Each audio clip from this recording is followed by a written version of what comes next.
Salut, bonjour à tous. Pour ceux qui ne me connaissent pas, sachez que je suis en train de filmer ma propre vidéo, que celle qui gigote là, c'est moi, et que je vais répondre aux followers de Marc Gray, Rachel Fortin, Paul Ponceau, enfin tous ceux qui sont dans la croyance en la théorie du complot reptilien.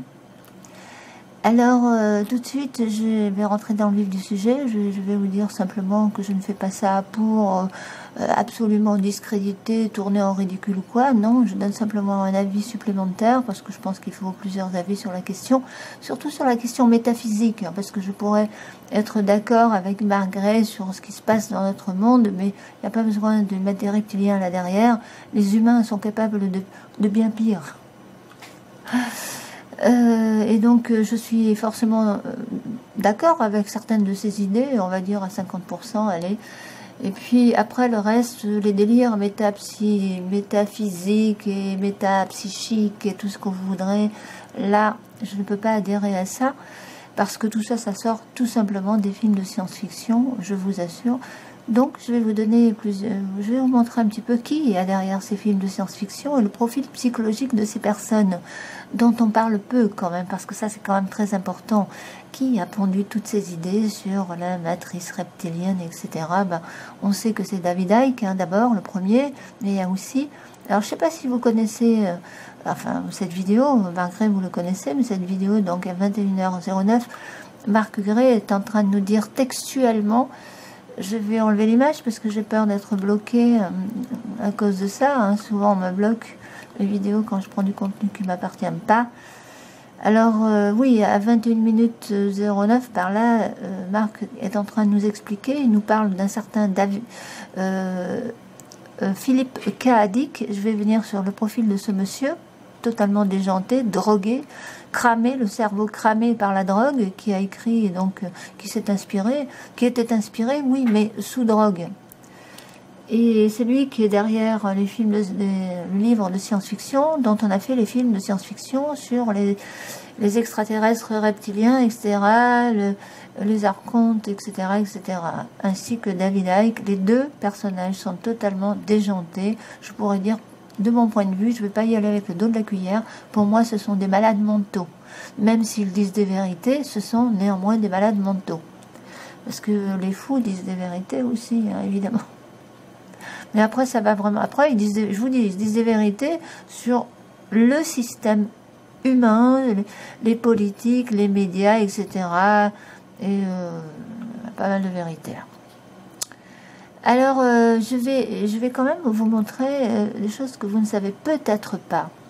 Alors, donc, Marc, sur cette vidéo, je vous dis, il est en train de nous expliquer que nous avons été conditionnés à ne pas croire aux films de science-fiction. Alors qu'en réalité, c'est la réalité, on devrait y croire. Voilà ce que dit Marc Gray.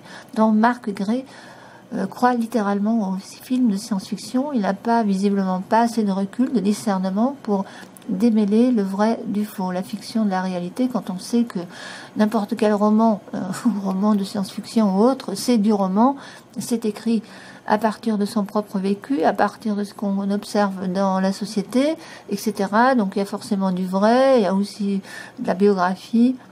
Et chez David Icke et Philippe K. Dick, il y a énormément de vécu, je peux vous assurer, sous influence drogue. David Icke, je ne sais pas s'il se drogue, mais l'autre, ça c'est sûr. Alors, oui, donc il dit qu'il croit aux films de science-fiction. Effectivement, d'ailleurs, tout ce qui sort de la bouche de Marc Gray, de Paul Ponceau et de tout cela, eh bien, c'est dans les films, les scénarios de science-fiction. Et c'est ce que je vais vous montrer rapidement.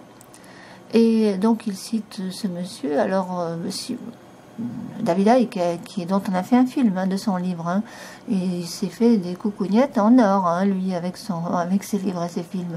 Attention, il y a un sacré gros business là derrière. Moi, je pense que David Icke, il a été manipulé. Ça, c'est ma version personnelle. n'êtes pas obligé de croire ce que je crois, évidemment. Hein. Je vous donne simplement mon point de vue. Après, chacun se fait sa propre opinion. Hein. Moi, je pense qu'il est, lui, il est fou, il a été manipulé pour écrire un bouquin comme ça. Moi, je l'ai, ce livre. J'ai envie de le déchirer, le foutre à la poubelle. Il n'y a que des noms, des références historiques, archéologiques, etc. Un mélange d'ésotérisme, de religion, de gnosticisme, tout ce qu'on voudra, des raccourcis, des... Aïe, aïe, aïe, totalement imbuvable, mais imbuvable pour moi. Et quand vous lisez, effectivement, et je vous assure, Margaret croit textuellement ce qu'il y a dans ce film, et ainsi que Matrix aussi. Attention, je vais y venir. Et donc voilà, les chercheurs révèlent la présence d'une intelligence interdimensionnelle suprême qui manipule l'humanité depuis des siècles. Des entretiens avec des expérimentateurs et des personnes enlevées par les extraterrestres révèlent un programme sinistre derrière, etc. etc.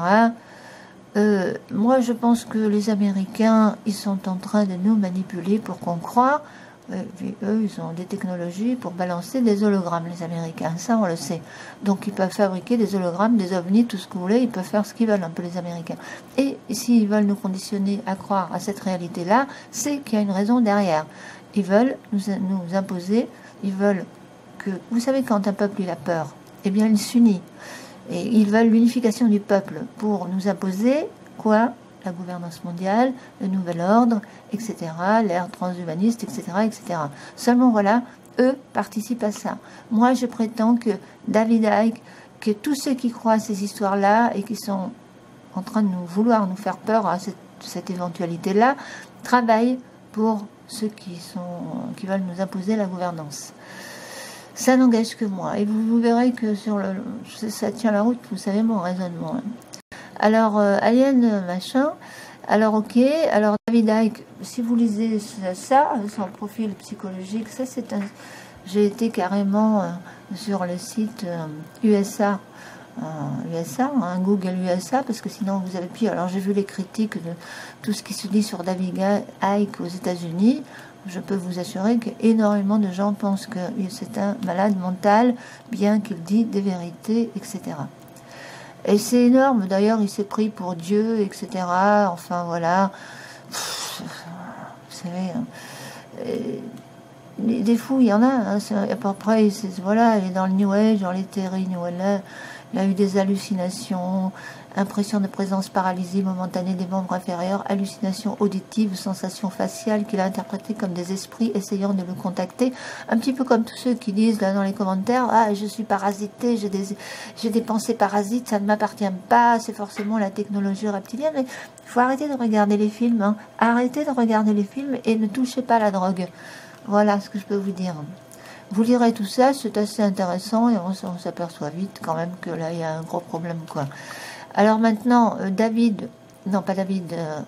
Philippe K. Dick, qui a été analysé par un psychiatre et qui lui aussi. Alors Philippe K. Dick, c'est le bouquet lui. Hein, il a tout il pouvait écrire son premier roman là, les androïdes, je sais pas trop quoi là.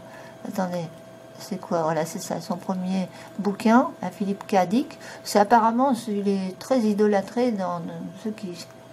Parce que tous les films se sont inspirés de ce livre, tous les films qui ont suivi, hein, je vais vous les montrer, sont inspirés de ce bouquin. Alors, Philippe K. Dick, déjà le terme mouton, hein, mouton blanc, mouton noir, mouton rebelle, enfin il y en a plein avec ces histoires. Si on n'est pas d'accord avec eux, on est forcément un mouton ensuqué, endormi, ou alors dans le syndrome de Stockholm, parce qu'on ne croit pas qu'il n'y a que des êtres extraterrestres négatifs, enfin si tant est qu'on croit aux extraterrestres. Moi je crois à la vie dans l'univers, maintenant je commence à douter sérieusement qu'ils soient arrivés jusqu'à nous. Je suis en train de douter même sur beaucoup de choses avec tout ce que j'ai appris récemment là. Alors, oui, il faut voir le mec. Le mec, carrément, il était shooté, mais le cerveau cramé par la drogue, c'est simple. Il s'appelle Philippe K. Dick, maître psychédélique de la science-fiction américaine, a fasciné nombre de lecteurs, d'écrivains, de psychologues, de psychiatres et de tous les gourous qui... Oui, je le dis sur Internet, etc., qui reprennent les idées de ce fou furieux. Alors, tout ce qu'il a écrit, c'était sous influence drogue. D'abord avec des amphétamines, Hein, alors ils disent là, cependant, la toxicomanie de Philippe Dick est rarement évoquée. Il apparaît que cet élément apporte un éclairage nouveau, ben, je comprends, sur la compréhension de l'expérience dickienne et justifier cet exposé. Il est très bien, hein, cet exposé, je vous assure, il faut aller le lire. Hein. Alors, il consommait des grandes quantités d'amphétamines. Cette toxicomanie lui occasionna des désordres organiques, pancréatiques, aigus, hypertension artérielle, cause de son décès à l'âge de 53 ans. D'un accident vasculaire cérébral, mais participa aussi à la complexité de ses troubles psychiques. Il avait beaucoup de problèmes psychiques, de délires, etc. Paranoïa, schizoïde, schizophrène, tout ce que vous voulez, des visions dont il avait peur, soi-disant lui-même. Il avait peur de ses propres visions, et donc il a écrit tous ses bouquins, enfin c'est noir, hein, tout ce qu'il écrit, hein. Substance, mort, etc. Et tout ça, ça vient aussi, alors le dieu, là, il parle aussi d'un dieu, vous savez, l'archonte, là, le démiurge qui a créé notre fausse réalité, notre terre, il en parle aussi, ils en parlent là, un peu plus loin. Alors après, là, il explique les effets des amphétamines, des drogues sur le cerveau, etc. Mais il faut vraiment lire la biographie. Je vais vous en lire une petite partie, vous allez vite comprendre. Et remarquez, vous pouvez lire vous-même. Hein. Allez lire un petit peu. Si je vous dis, c'est énorme. D'abord, en gros, enfin, tiens, je vais faire ça en gros. Il a une vie assez mouvementée, donc 5 mariages, plein de maîtresses, jamais content, etc. À chaque fois quand il avait une déception amoureuse, ben, il se shootait, hein, il se droguait. Il a eu un choc psychologique avec sa sœur jumelle qui est morte, et donc il a reproché à sa mère, paraît-il, toute sa vie. Ça dit ça sur un autre article, hein, que j'ai lu. Toute sa vie, il a reproché à sa mère la mort de sa sœur. Sa mère qui avait un lait maternel qui n'était pas bon, quoi. Normal, elle était névrosée elle aussi, donc elle ne pouvait pas avoir du bon lait. Du coup, il l'a culpabilisée à mort, et puis il avait un problème de manque, hein, sa jumelle, et donc d'où son problème, pensent les psychiatres, son problème par rapport à la dualité tout s'explique. Hein. Et il a vécu dans une famille entourée de la mère, d'une grand-mère, d'une tante, enfin que des femmes. Voilà, que des femmes qui ont renforcé ce pouvoir féminin. Seul héritier mâle d'une famille où la lignée paternelle est niée et où pressentie comme une dynastie d'assassins. Philippe Dick a du mal à s'identifier au père et à s'assurer de sa propre existence. Voilà, on voit là qu'il y a un problème donc d'identité au père. Il se pourrait bien d'ailleurs, ils ne le disent pas, mais moi je pense qu'il pourrait bien être aussi homosexuel refoulé, et donc ça crée énormément de problèmes, ça aussi. Tout ce que je dis n'engage que moi, je vous le répète, hein, je ne suis pas en train de faire la discrimination de l'homophobie, non, je dis simplement les faits, c'est possible, vu le contexte familial. Sa difficulté en vie en société, un pragmatisme décrit par une asthésie dépressive, le contraignant à interrompre des études et à rechercher activement un mode de vie marginal. À cette époque, Philippe Dick est déjà dépendant des psychotropes, des anxiolytiques, etc. Et pour lutter contre son agoraphobie, précise Cléo, qu'il épouse en 1950. Il se marie, coïncide sur... franchement, il faut lire tout ça et vous allez vite comprendre que vous ne pouvez pas, un esprit sain ne peut pas, croire les élucubrations d'un esprit détraqué, tout simplement. Voilà. Alors il était en plein dans les projections, etc. Et pendant ces délires, ces visions et ces hallucinations, sous l'effet de la drogue, il écrivait, il était inspiré. Soi-disant, il ne pouvait pas être inspiré s'il n'avait pas sa drogue, ses amphétamines, ses médicaments, ses Dieu sait quoi encore. Voilà, ça alterne avec il était suicidaire, etc. Enfin bon, bref. Extrêmement négatif, noir, hein, les deux. Hein, bon. Vous avez compris? C'est deux malades mentaux qui ont écrit des bouquins de science-fiction dont se sont inspirés tous les autres, ceux qui ont les réalisateurs de science-fiction, et qui veulent nous apprendre, nous, à nous éveiller. C'est dingue. Alors son premier bouquin, donc c'est celui-là. De celui-là, il est sorti Blade Runner. que je connais. Moi, j'en ai vu quelques-uns, mais je n'aime pas les films de science-fiction déjantés des Américains sur les reptiliens, des horreurs. Ça, non. Mais j'ai vu Blade Runner, je sais pas, je me rappelle plus. En tout cas, Total Recall, je l'ai vu. Alors, Blade Runner, bah oui, c'est encore une histoire de, voilà, hein, les vrais hommes et les faux, enfin, les faux humains hein, dont ils parlent. Ils disent même que je suis un démon né humain. Il y a quelqu'un qui m'a mis ces commentaires. Que je remercie. Non mais ils sont, je vous assure, hein, ça va loin dans leur délire. Hein. Si vous pensez pas comme eux, vous êtes un démon né humain. Et oui, parce que j'ai moi aussi des facultés paranormales, mais moi c'est naturel. J'ai jamais pris de drogue, jamais de la vie, je jure sur ce que j'ai de plus cher, jamais de drogue, pas d'alcool, pas de clope, pas de médicaments, rien. On a bien voulu me tenter, hein, j'ai été tentée. Hein, je peux vous assurer qu'il y en a qui, mais heureusement j'avais des principes spirituels qu'on m'avait enseignés. Mais oui, parce qu'il y a encore du bon dans les religions, il y a des principes spirituels. Hein, dans l'Ancien Testament, les 10 commandements, les principes évangéliques de Jésus, etc. Hein, les garde-fous. Heureusement que je les avais dans ma tête, hein, parce que sinon, je peux vous assurer que j'aurais pu descendre très bas, moi aussi, hein, avec ces histoires-là. Alors, parce que certains, aïe aïe aïe, hein, bon, bref. Alors, Total Recall, évidemment aussi, hein, bah oui, bah voilà, ceux-là, c'est contrôle mental, etc., mind control. Vous connaissez l'histoire de Total Recall, un mec qui s'ennuie. Bah tiens, je reviendrai dessus si j'ai un peu de temps. Ah non, mais il faut que je vous montre tout, hein, quand même en vitesse, hein, et puis après je reviendrai dessus si j'ai un peu de temps pour vous raconter, pour ceux qui connaissent pas le film. Et que j'ai reçu là, j'ai regardé jusqu'au bout parce que ça m'a intrigué. Je voulais savoir s'il était capable de différencier le rêve et la réalité. C'est toujours une question, hein, rêve et réalité, illusion, enfin toutes les croyances de Margaret, etc. Alors pareil pour Matrix, évidemment. Hein, là, regardez un peu le film Le succès des frères Wachowski. Il faut savoir qui c'est les frères Wachowski. Hein. Les frères Wachowski, ce sont ni plus ni moins, des mecs qui se sont transformés en femmes. Donc ils font l'apologie des transgenres, etc., pour l'ère transhumaniste. À chaque fois quand Margaret il cite Matrix, de mon point de vue, il fait l'apologie du nouvel ordre, de l'ère transgéniste, etc., consciemment ou inconsciemment, ça, j'en sais rien, mais en tout cas, pour moi, c'est louche. Alors voilà, le film Matrix, le succès des frères, puise dans diverses traditions religieuses pour asseoir sa vision complexe du monde. Deux des plus importantes de ces traditions sont le gnosticisme, le chrétien, et le bouddhisme, chrétien et le bouddhisme, qui, tout comme le film, exprime le problème fondamental de l'humanité et sa résolution en termes d'ignorance et d'éveil.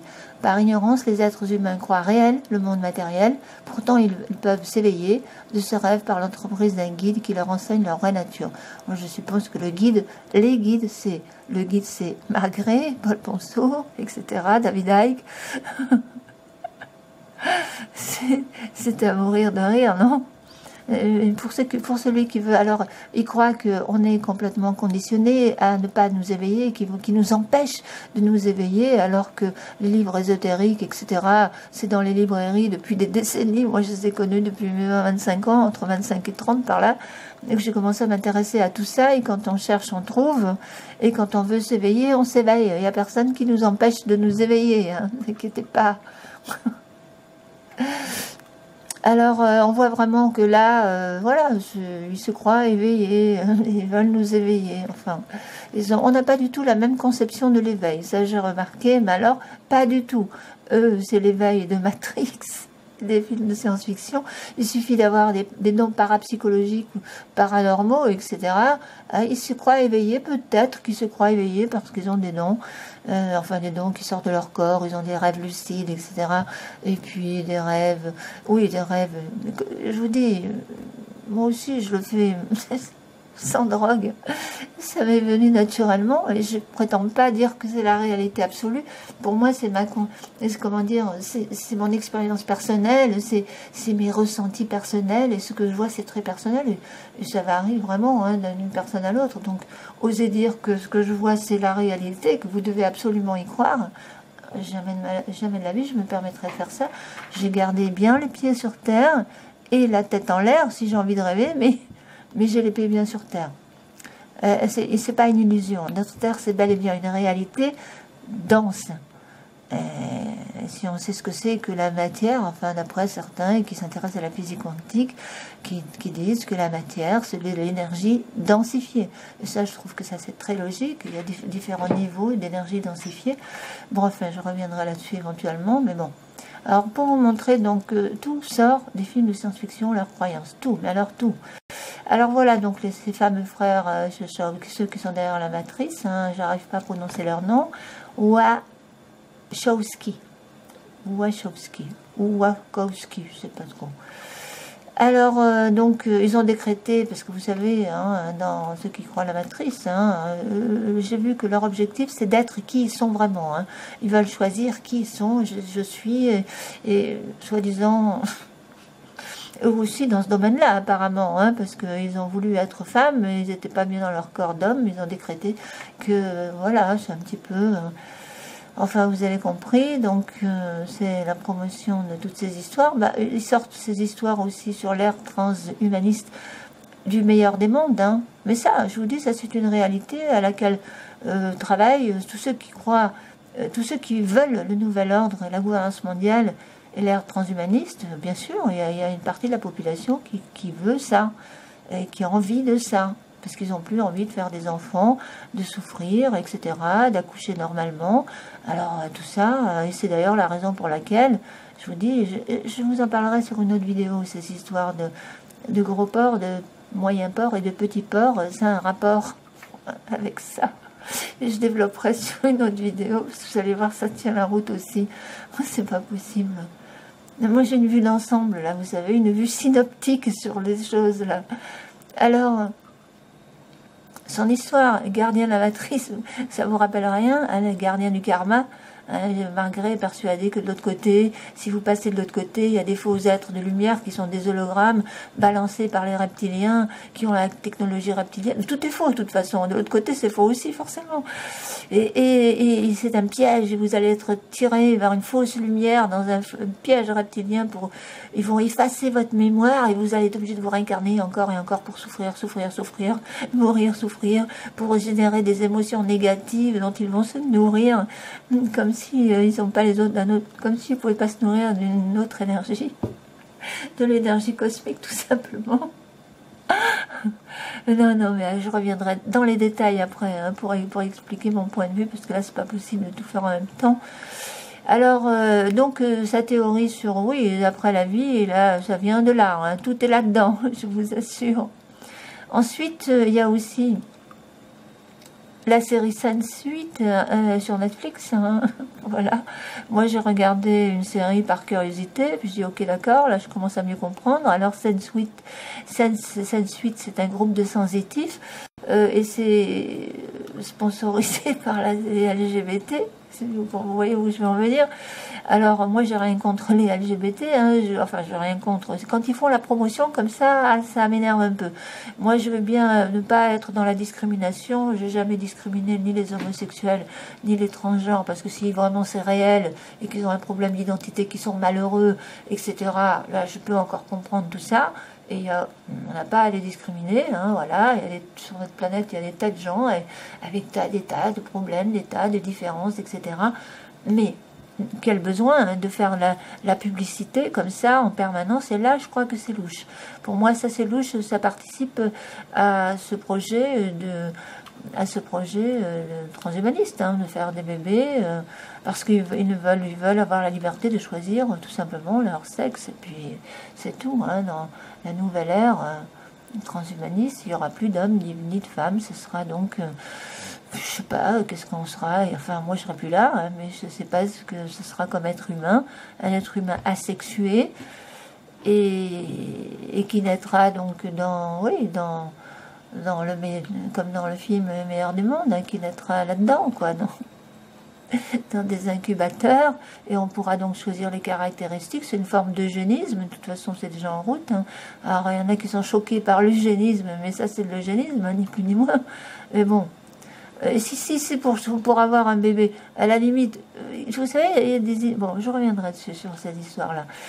Pas tout mélanger, allez, je vous développerai plus en profondeur.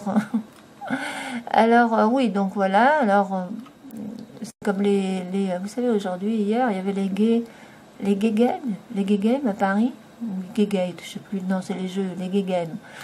Alors, ça, c'est pareil, c'est ni plus ni moins la promotion de... Parce qu'ils disent que c'est pour contrer l'homophobie. Mais moi, je pense qu'en faisant ça, c'est au contraire, ils vont créer un potentiel excessif et ils vont provoquer plus d'homophobie qu'il n'y en a jamais eu. Parce qu'il n'y avait pas d'homophobie avant. C'est faux, ces histoires-là. Moi, j'ai jamais, je sais pas, j'ai jamais été homophobe. J'ai connu des homosexuels, je vous assure, et j'en ai connu avec qui j'ai trouvé sympathique. Et à l'époque, il y avait le quartier du Marais, puis il y a toujours le quartier du Marais, il faisait strictement ce qu'il voulait. Moi, je sais pas, j'ai jamais eu le sentiment qu'il y avait de l'homophobie avant. Et l'homophobie est arrivée depuis le mariage gay. Voilà, depuis que les LGBT ont commencé à être très revendicatifs. C'est là. Puis avec l'arrivée aussi des masses, enfin voilà, qui je veux dire, qui ont d'autres croyances et qui ne supportent pas, voilà, qui ne supportent pas ça, quoi. Vous avez compris. C'est incompatible avec tout ce qui rentre, avec les frontières ouvertes et tout ce qui rentre. Bien, il y en a une compatibilité incroyable et il risque même d'avoir des problèmes s'il ne se calme pas. Mais bon, il va continuer à provoquer, qu'il continue à provoquer. Moi, je pense qu'un jour, ils finiront par avoir des problèmes. Et c'est déjà arrivé, mais bon.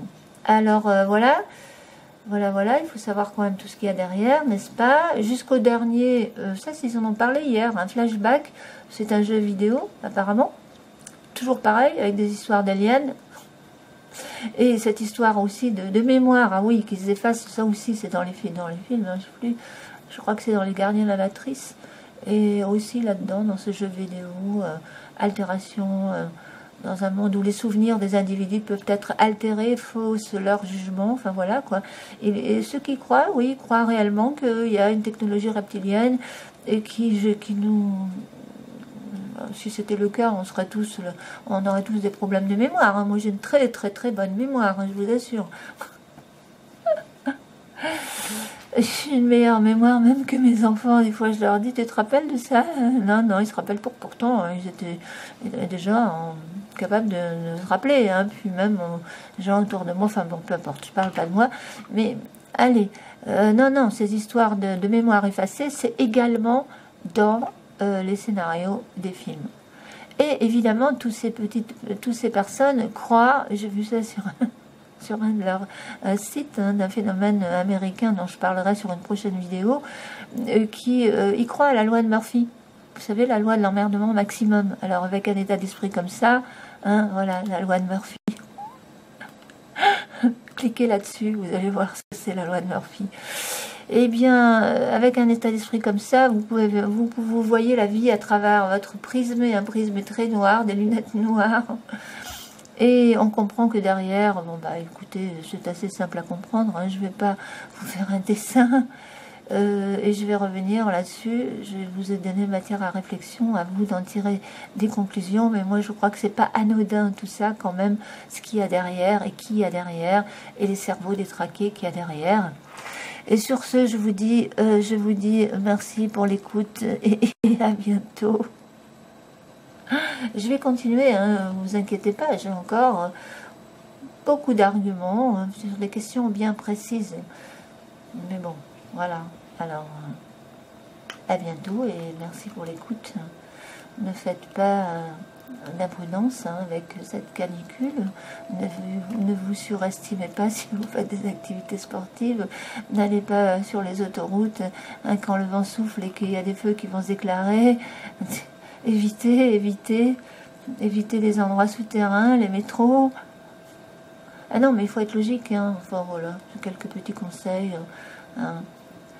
Attention aussi à la bouteille d'eau que vous laissez derrière sur le truc en voiture, parce que si vous freinez brusquement à la bouteille d'eau, il y a une charge supplémentaire et ça peut vous assommer. Le coup du lapin, rien qu'avec une bouteille d'eau, c'est dangereux dans la voiture, paraît-il.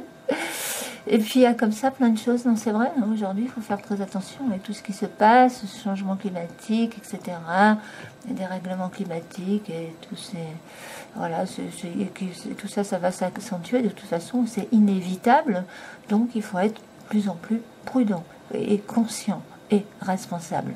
Conscient et responsable. C'est ça l'éveil de la conscience. Quand on s'éveille, on devient responsable. Ceux qui se disent éveillés et conscients et qui ne sont pas responsables, dites-vous qu'ils n'ont rien compris à l'éveil.